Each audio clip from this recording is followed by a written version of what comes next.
안녕하십니까? 주님의 평강이 충만하시기를 바랍니다. 아멘.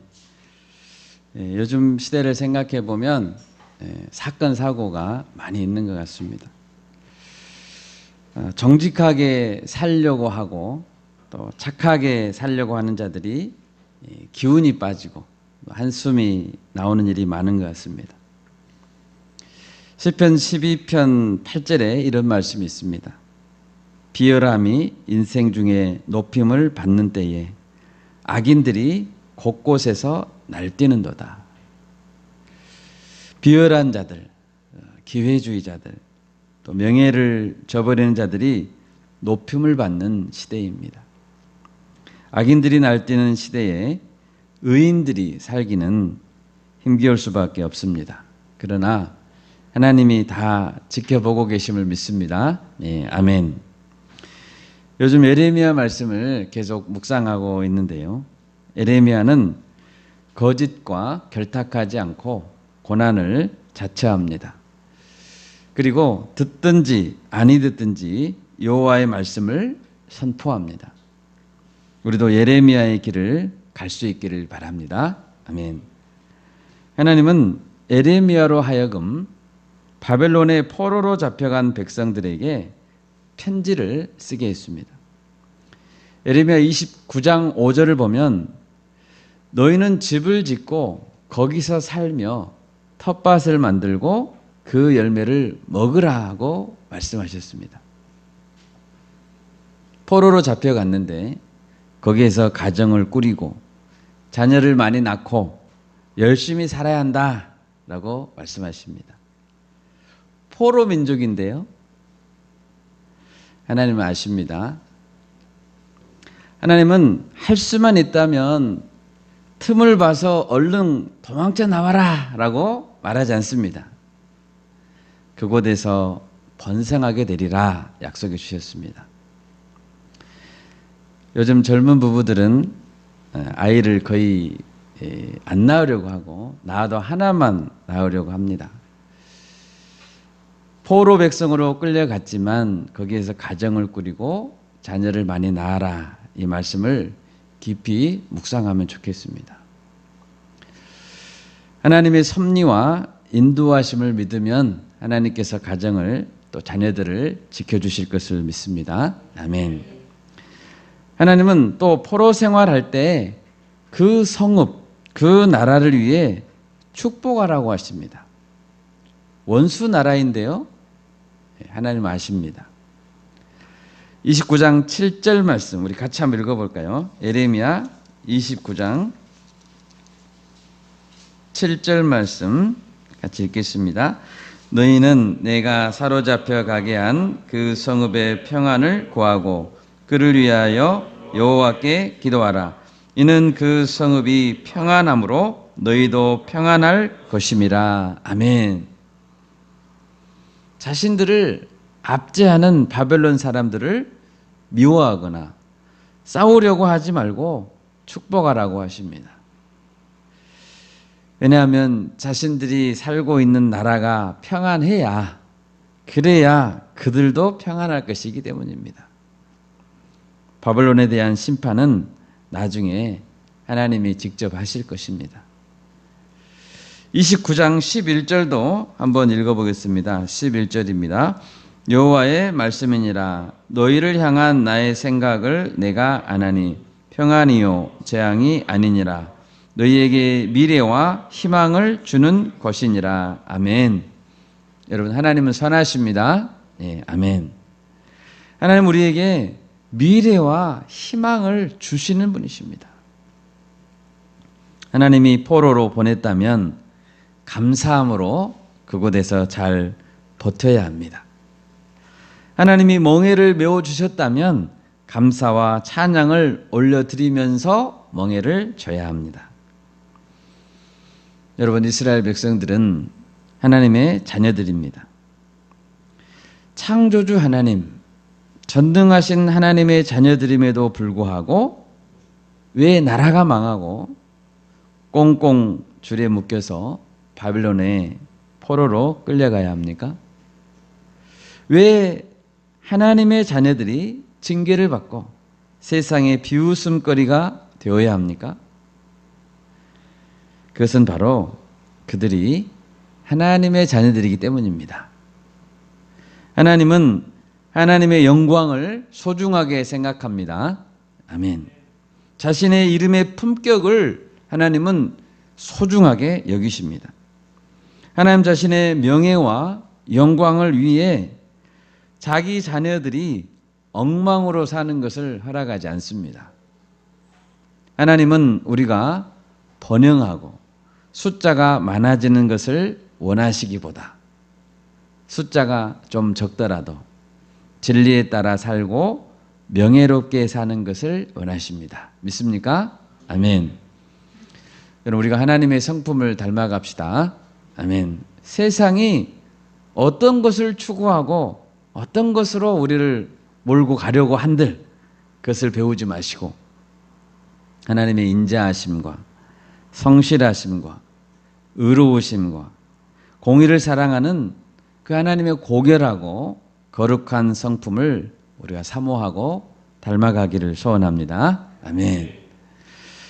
어느 날 에레미야가 잠을 자는데 환상 중에 하나님께서 말씀하셨습니다. 본문 23절 말씀입니다.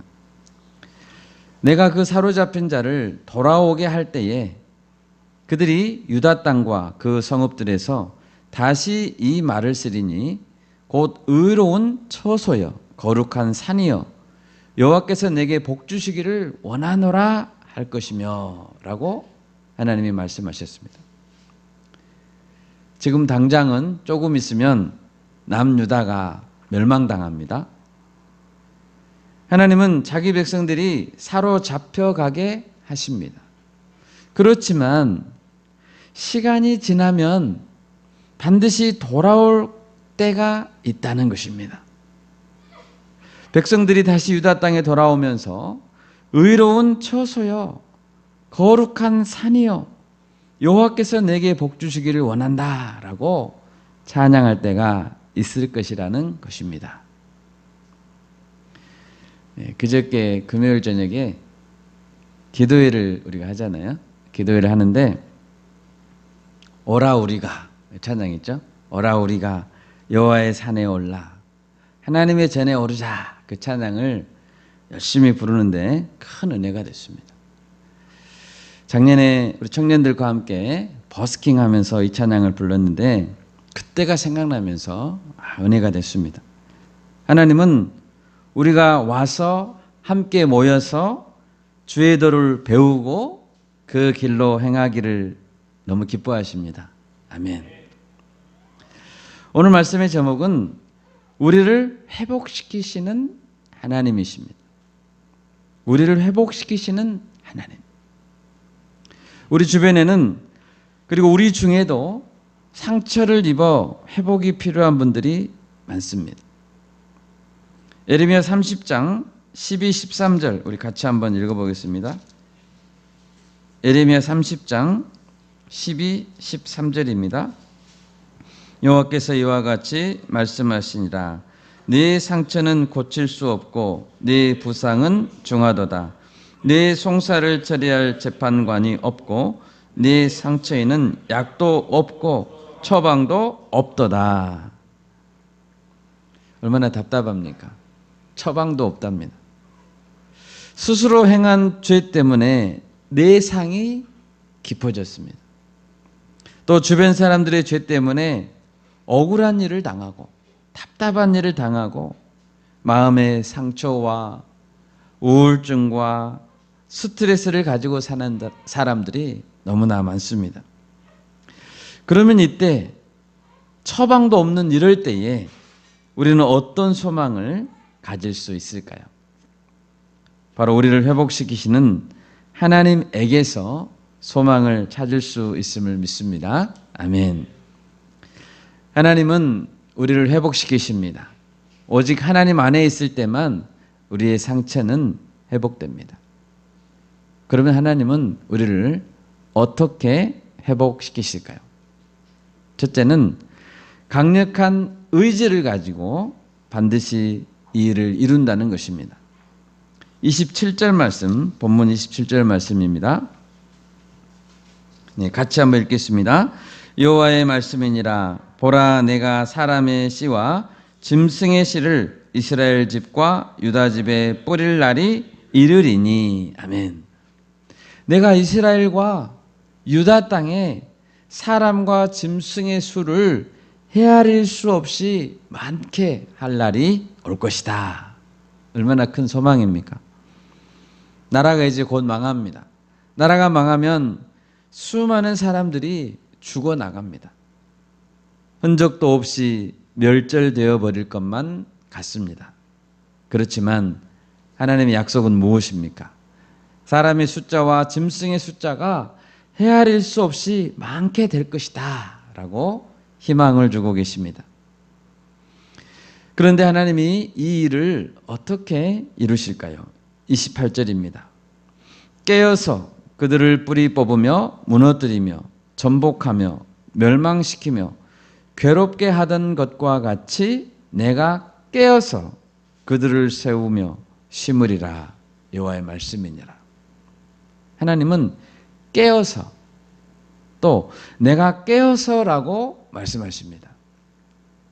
이 깨어서라는 말씀의 뜻은 마치 파수꾼이 잠을 자지 않고 깨어서 철저히 임무를 수행하듯이 이 일을 하실 것이라는 뜻입니다. 하나님은 처음에는 이스라엘 자손들을 향해서 철저히 엄격하게 징계하십니다. 아시리아와 바벨론은 얼마나 혹독하게 그들을 짓밟았습니까? 여러분, 하나님은 자기 백성을 사랑하십니다. 아멘. 모든 것을 다 내어줄 만큼 사랑하십니다. 그런데 왜 그렇게 엄격하게 철저히 대하셨습니까? 그것은 죄에 대해서 철저히 미워하시기 때문입니다. 하나님께서 뿌리 뽑으시고 무너뜨리시고 전복하여 멸망시키고자 한 것은 그들이 범한 죄였습니다. 죄를 사랑하고 우상을 섬기며 인본주의에 찌든 마음들을 하나님은 철저히 뿌리 뽑고자 하신 것입니다. 그렇기 때문에 모든 죄짐을 지고 십자가에 못 박히신 독생자 예수님에 대해서는 철저히 외면하셨던 것입니다. 예수님이 얼마나 고통스러웠으면 외치셨죠? 엘리 엘리 라마 사박다니, 나의 하나님 어찌하여 나를 버리셨나이까. 하나님 이렇게 철저하게 혹독하게 예수님을 외면하신 이유는 우리의 죄 때문이었습니다. 그러시던 하나님께서는 이제는 철저히 다시 세우며 최선을 다해 심으실 것이라고 말씀하십니다. 이 일은 이제 우리를 자신의 생명처럼 사랑하셨던 예수님이 이루실 것입니다. 우리 다 같이 이사야서 9장 7절을 찾아보겠습니다. 예레미야 앞에 있습니다. 이사야 9장 7절입니다.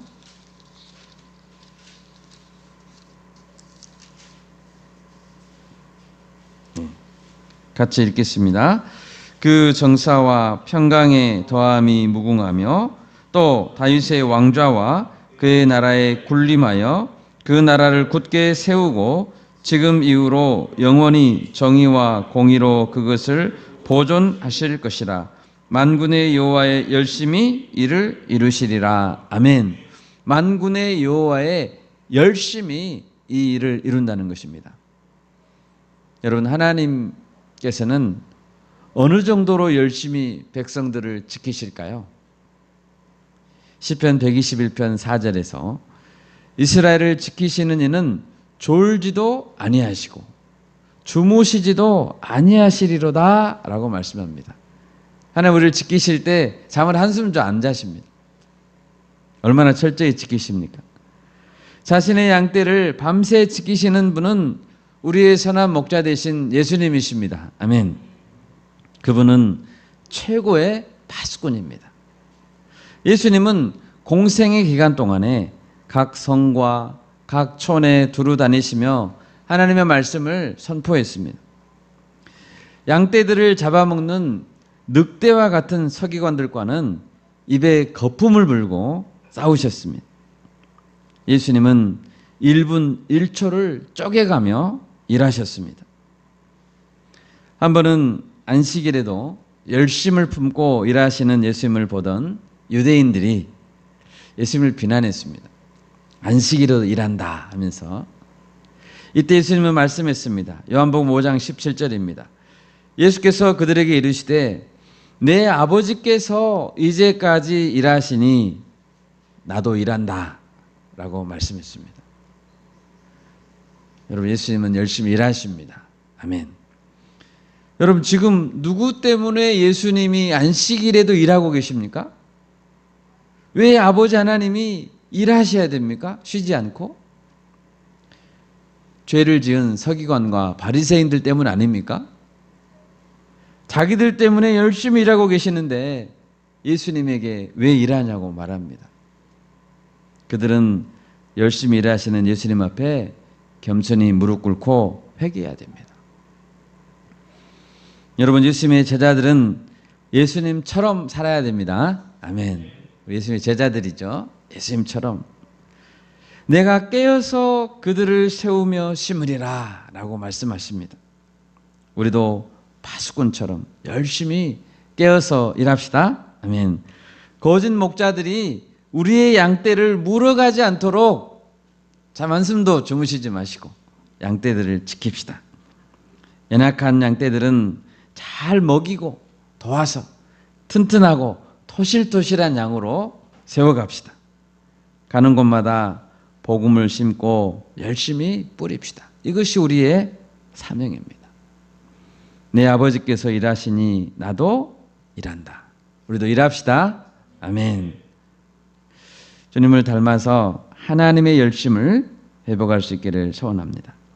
둘째로, 하나님은 어떻게 그들을 회복시키십니까? 새 언약을 맺으신다라고 말씀합니다. 본문 31절을 보십시오. 여호와의 말씀이니라. 보라, 날이 이르리니 내가 이스라엘 집과 유다 집에 새 언약을 맺으리라.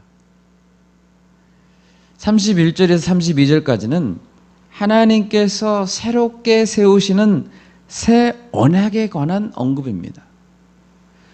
하나님은 장차 어떤 날이 이를 텐데 그때가 되면 이스라엘 백성과 새로운 언약을 맺으신다고 하십니다.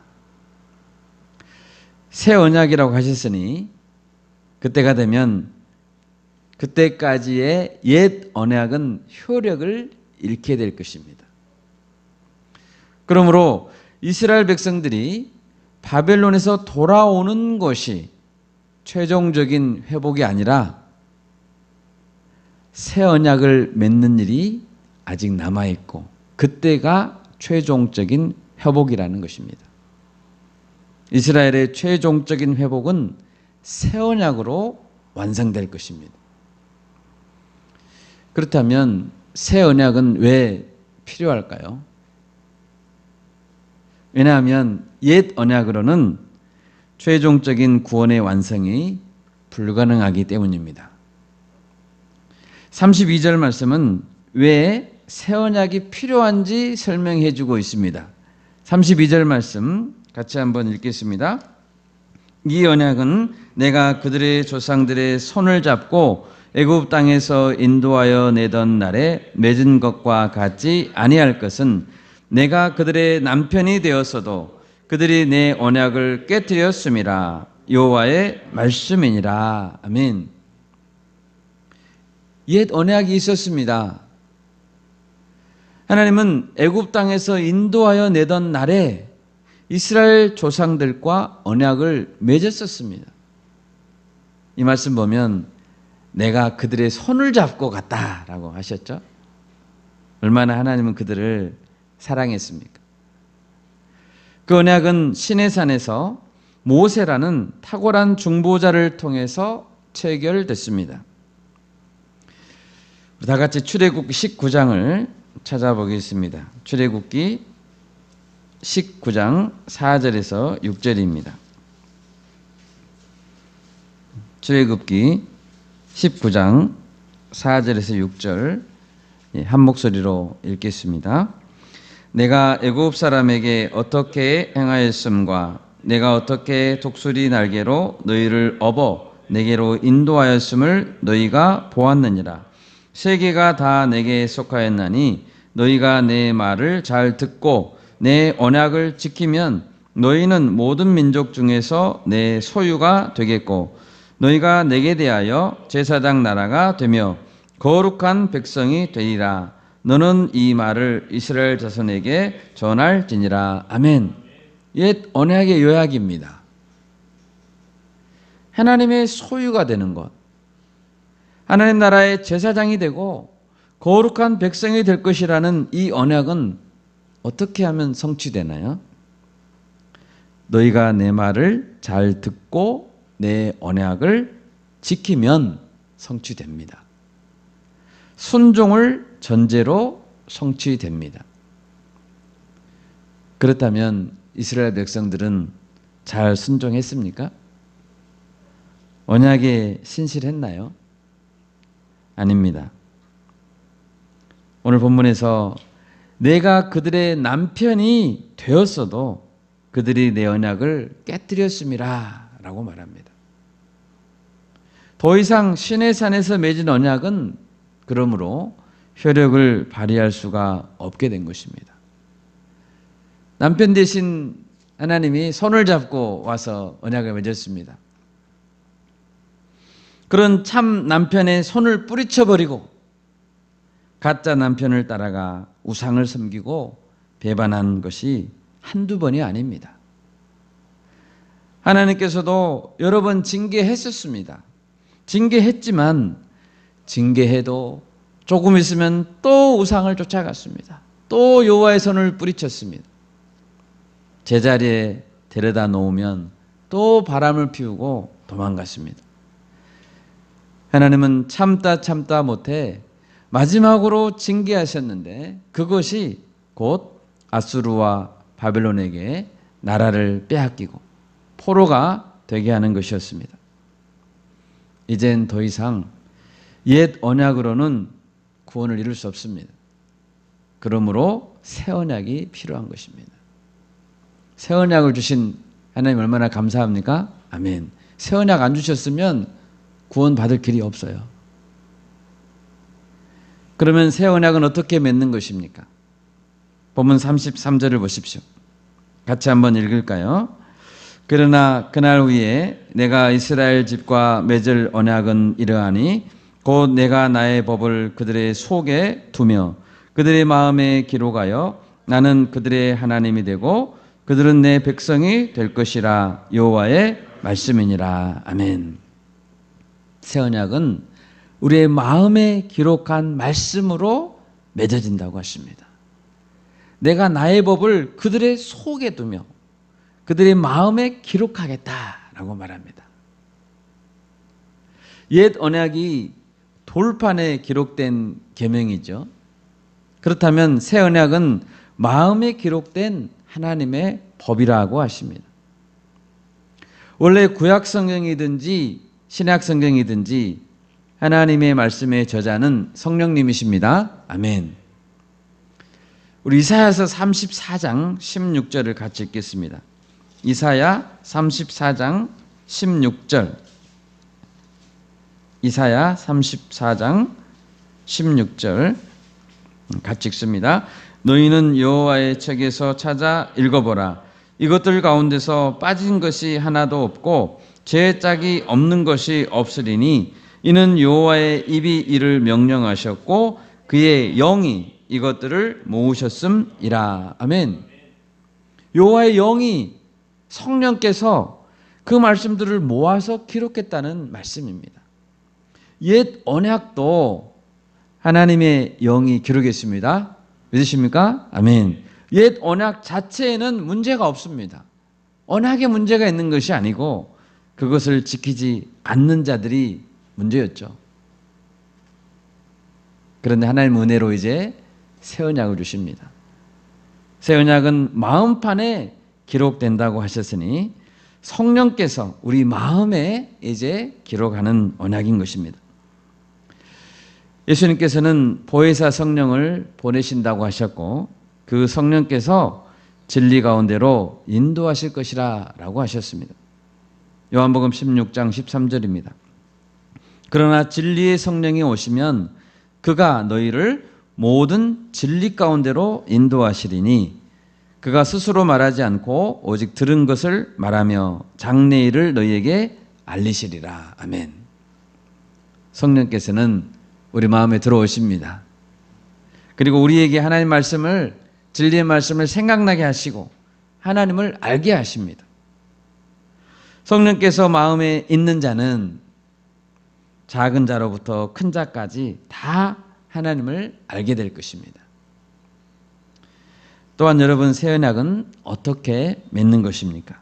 그것은 예수님의 피 흘림으로 맺습니다. 그리고 우리는 예수님을 구세주로 믿고 고백함으로 새 언약이 맺어지는 것입니다. 어떤 종류의 언약마다 언약의 확실성을 위해서 피 흘림이 있어야 됩니다. 생명을 걸고 하는 것이 언약이기 때문이죠. 새 언약의 중보자는 하나님과 죄인들 사이에 서신 예수님이고 새 언약의 희생 제물도 십자가에서 피를 흘리신 예수님이십니다. 여러분, 지금 하나님께서 내가 장차 새 언약을 맺겠다라고 말씀하고 계십니다. 그 말씀은 곧 자신의 사랑하는 독생자를 죽이겠다는 말과 똑같습니다. 그것을 선언하고 있는 것입니다. 새 언약은 단지 새로운 돌에다가 새기는 게 아닙니다. 새 언약은 옛 것을 그냥 폐기해버리면 간단히 끝나는 것이 아닙니다. 새 언약은 독생자 예수님 그리스도의 피로, 아멘? 예수님의 피로 한 글자 한 글자 다시 우리 마음에 써야 되는 것입니다. 그러니 새 언약을 맺겠다고 말씀하시는 하나님의 그 마음은 얼마나 지금 엄중합니까? 얼마나 각오를 하고 엄숙하게 이 말을 하고 계시는 것입니까? 자기 아들을 죽여야 된다니까요. 누가복음 22장 20절에서 예수님은 말씀하십니다. 저녁 먹은 후에 잔도 그와 같이 하여 이르시되 이 잔은 내 피로 세우는 새 언약이니 곧 너희를 위하여 붓는 것이라. 아멘. 새 언약은 예수님의 피로 십자가 위에서 세워집니다. 아멘.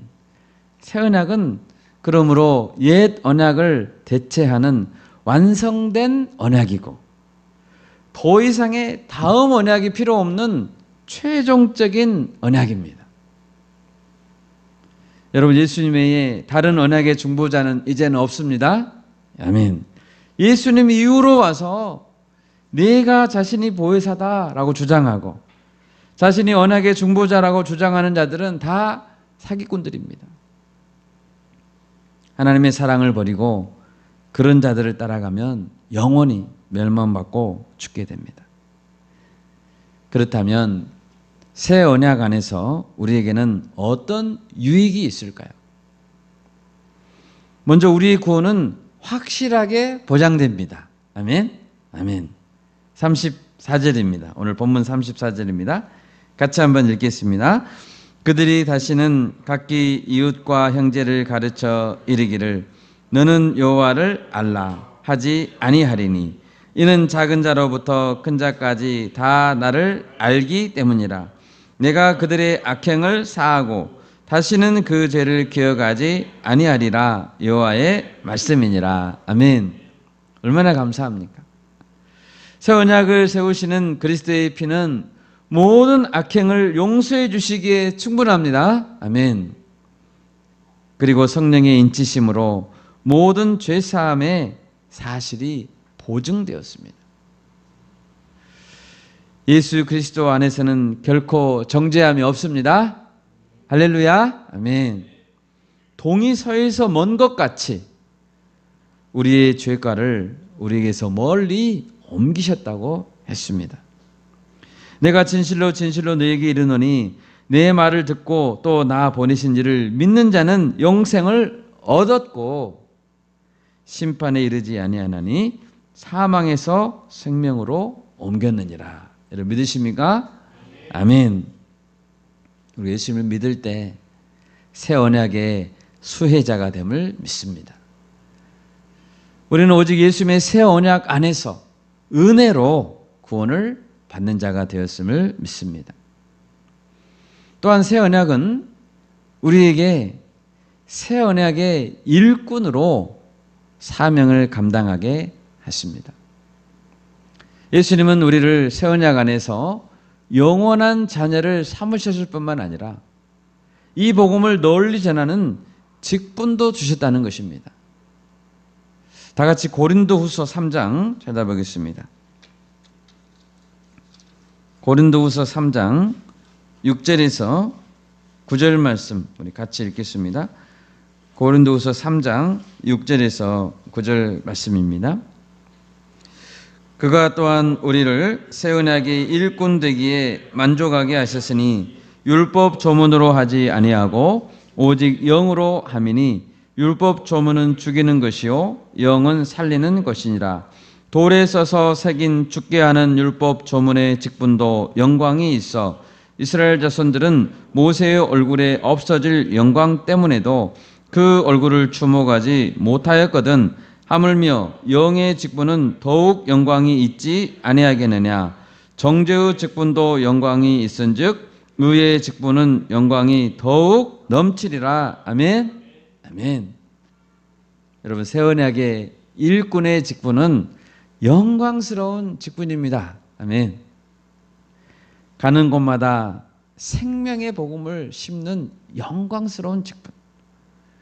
육신의 생명을 살리는 직분도 영광스러운데 영원한 생명을 살리는 직분은 얼마나 영광스럽겠습니까? 우리가 이번에 라오스 선교팀에 총 15분이 참여하게 됩니다. 그런데 15명 안에 현직 의사가 5명이나 참여하고 있습니다. 2분은 개원 의사여서 정말로 바쁜 가운데 참여해야 됩니다. 또 2분은 연차가 그렇게 높지 않는 그 직장 이제 들어가신 지 얼마 안 됐기 때문에 휴가가 아주 적습니다. 그 적은 가운데 쪼개서 이번에 참여합니다.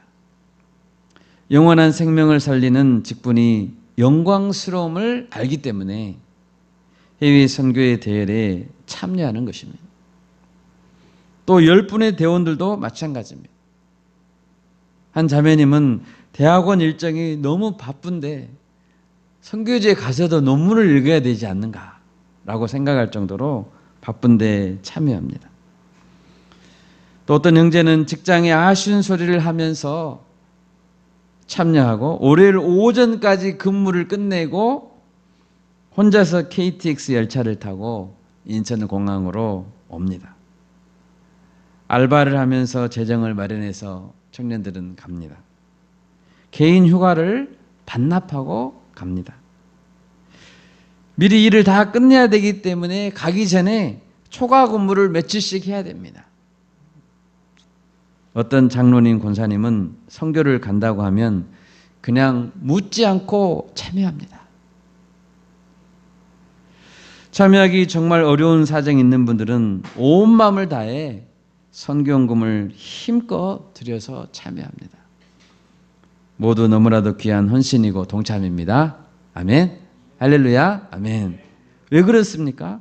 이 의의 직분의 영광이 더욱 넘치기 때문입니다.